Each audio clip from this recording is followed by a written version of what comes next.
continuer la lecture de ce texte à la session 21,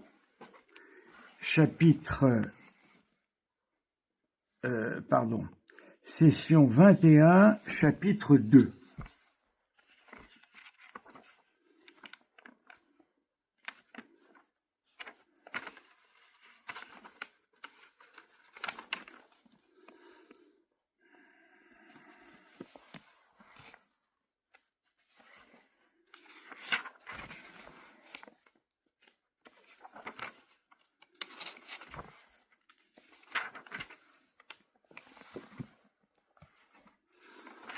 Ce que l'apôtre a semblé indiquer assez nettement en disant que l'on nous considère comme les ministres du Christ et les dispensateurs des mystères de Dieu. Et il est assez évident qu'il a lui-même usé de ce pouvoir, aussi bien pour de nombreuses autres choses que pour ce sacrement lui-même, lorsqu'il dit, après avoir pris quelques ordonnances sur son usage, « Je réglerai le reste lorsque je viendrai ». C'est pourquoi, bien qu'au début de la religion chrétienne, l'usage des deux espèces, ici nous parlons du sacrement de l'Eucharistie, n'ait pas été rare, cette coutume ayant très généralement changé avec le cours du temps, notre Sainte Mère l'Église, sachant quelle autorité est la sienne dans l'administration des sacrements, fut amenée par de graves et justes causes à approuver cette coutume de communier sous l'une des deux espèces et à décréter que ce serait une loi qu'il n'est pas permis de blâmer ou de changer à son gré sans l'autorité de l'Église elle-même. Voilà, nous voyons ici, évidemment, l'engagement de l'autorité de l'Église à travers le pape qui va décider, ici, de modifier, matériellement le déroulé du sacrement de l'ordre. Voilà.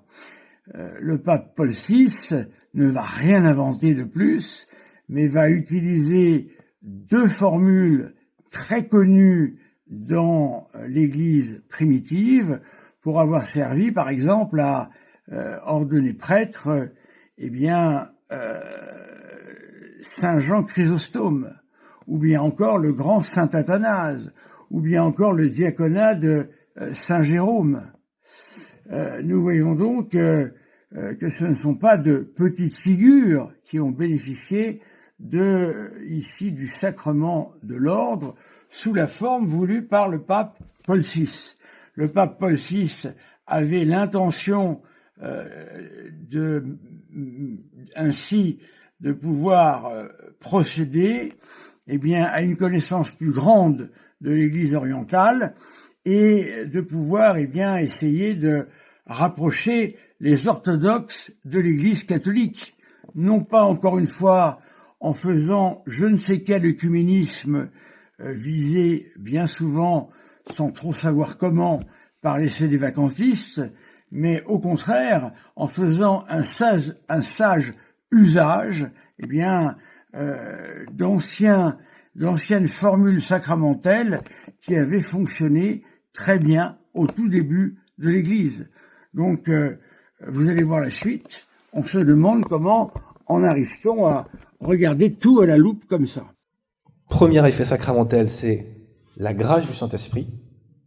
Deuxième effet sacramentel, c'est le pouvoir d'ordre, et en l'espèce, dans notre cas, c'est donc l'épiscopat.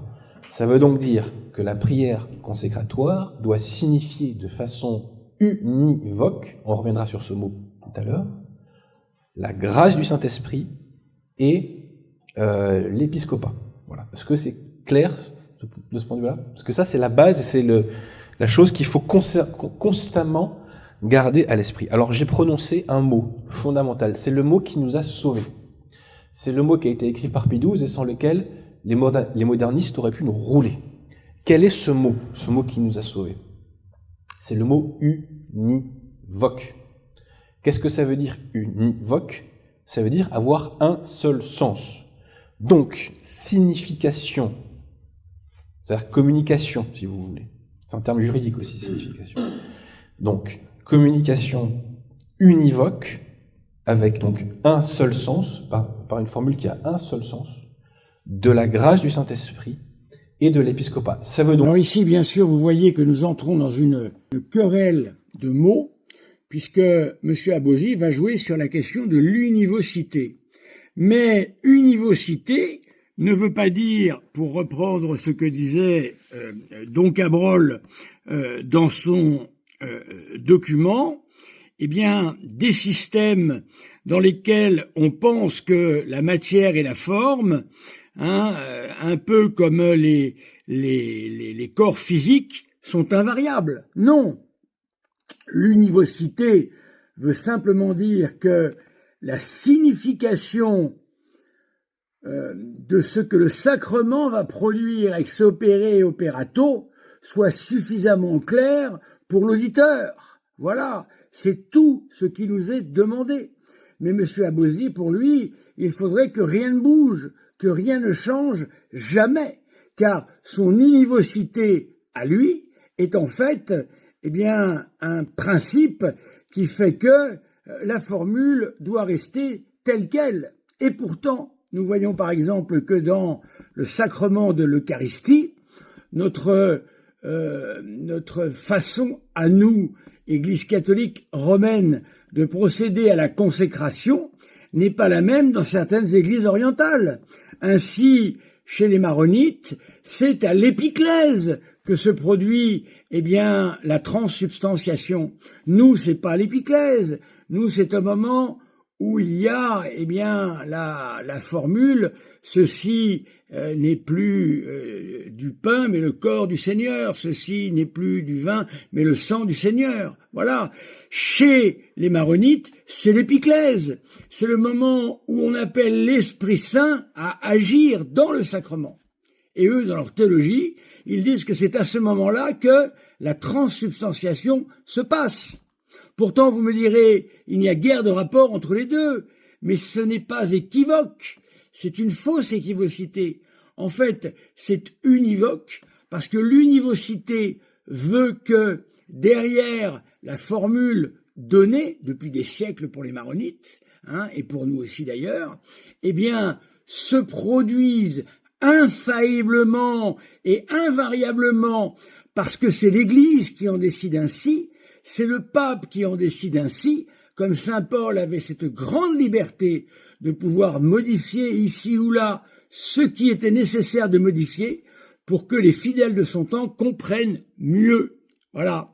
Bien là, c'est la même chose. Les maronites comprennent que ce n'est plus du pain, ce n'est plus du vin, mais le corps et le sang de notre Seigneur. Parce que l'Esprit Saint est là, l'épiclèse descend, l'Esprit Saint descend, eh bien, sur l'Eucharistie, voilà, qui va produire le changement. C'est cela qui doit être infaillible, comprenez, et non pas une formule qui ne change jamais. Et c'est là où, évidemment, il y a quelque chose avec lequel nous avons véritablement du mal à nous faire comprendre auprès de Maître Abosi, qui en fait est totalement figé dans un fixisme, en quelque sorte, qui lui porte préjudice, car il croit, lui, qu'il faut répéter exactement la même formule, sinon nous tombons dans l'équivocité. Eh bien, c'est faux, car l'univocité n'est pas tant dans la manière de dire telle ou telle chose, mais dans le fait que lorsque l'on dit telle ou telle chose, le fidèle reconnaît que, eh bien, ex opere operato, le sacrement agit infailliblement et invariablement. Faut-il croire que chez les maronites et chez les catholiques romains, c'est le même sacrement, mais seulement exprimé de deux manières différentes. Et ce n'est pas là que vient se nicher l'équivocité, pardonnez-moi. Voilà, j'espère être assez clair, c'est une question un peu complexe. Merci mes amis.